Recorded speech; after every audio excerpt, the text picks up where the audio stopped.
What's up, everybody? My name is Shannon and I am still waiting for my satyr, and today we are talking about I Am Still Alive by Kate Alice Marshall. So, little known fact about me, I am really into survival stories, especially ones that have elements of horror in them. I don't really know what it is, it's just something about being isolated and being completely taken out of your comfort zone, like everything you know, having to relearn how to survive and having very little interaction with other characters. Like, it's so weird for me because normally I'm all about characters. I'm all about, that character-driven story, but survival books are a character-driven story. It's just all introspective, and I just find them really fascinating. I mean, one of my favorite books is Life as We Knew It by Susan Beth Pfeffer, so I was really interested in I Am Still Alive.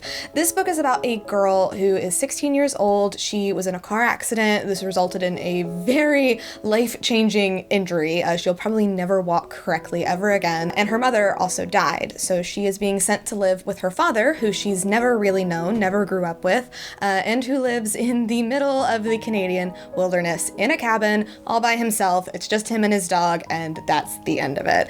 She's only with him for a couple of weeks until something happens. And at the beginning of this book, you do not know what exactly happened. All you know is that the cabin is burned down, her father is dead, and it's literally just Jess and this dog in the Canadian wilderness. And she has to rely on the very little things that her father taught her in order to survive. I think this book is a really beautiful look at her psyche and what she does and how she figures out how to stay alive, how she keeps hope alive, and her relationship with her father is really well done, and one that did hit pretty close to home, but that is kind of where my salt comes in just a little bit. I love the way the beginning of this book is structured because we have her journaling, and it's her telling what happened before and then what happened to her after. So it's her telling the story of, what happened to the cabin, what happened to her dad, and then she'll interject every so often with what she's doing now, building shelter, getting fire, all of that kind of stuff.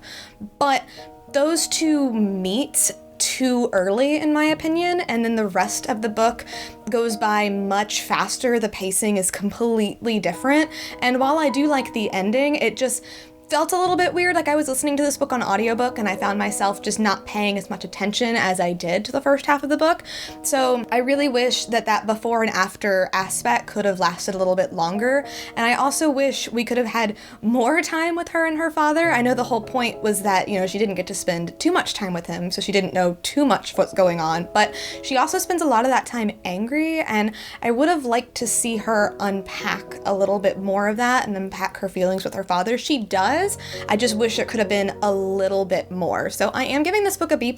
I would honestly recommend it. Although I do want to say I saw some confusion on Goodreads where people were giving it lower scores and saying that, it's great, but there's no romance. And for me, you should never expect romance in a survival book. Like, when you're saying it's a good survival book, but there's no romance, what were you expecting? Is she gonna fall in love with the dog? So no, this is just Jess and this dog literally trying to survive. So if that's not your cup of tea, then I probably wouldn't recommend survival books to you, but it is really well done. I think that it is a really great book, and I would love to check out some of the other writings from this author. So B+ for me, definitely check it out. But anyway, thank you guys so much for watching this video. If you liked it, be sure to hit that like button down below, and don't forget to subscribe so you can talk books with me every week. That is everything got for today, and I'll see you guys next time. Bye!